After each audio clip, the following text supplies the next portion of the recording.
with breaking news. And that breaking news is just north of Council Bluffs. Firefighters finally have the upper hand on the flames along I-29.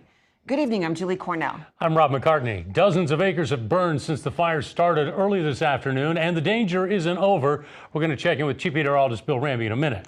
First, let's get an update on the situation from KETV News Watch 7's Maddie Augustine.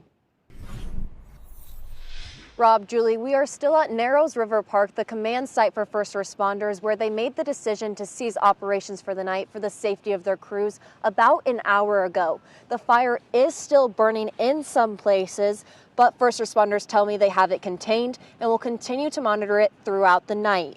It has now been burning for close to 8 hours and has impacted nearly 60 acres of land. Earlier this afternoon, the fire did jump the interstate, forcing crews to work both sides of I-29 and causing heavy smoke across the road for drivers.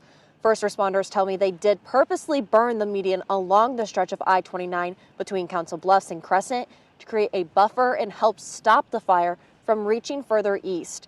Crews tell me that effort was successful.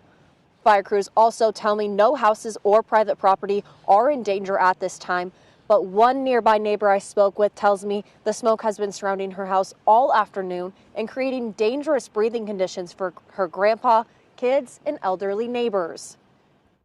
We do have to keep a lot of doors shut. He does run on oxygen 24 hours a day.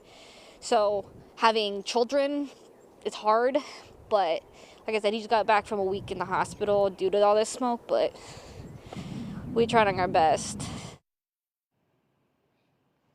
All closed on-ramps are expected to open still tonight, but may be shut down again in the morning if conditions call for it. First responders are still asking everyone to avoid this area.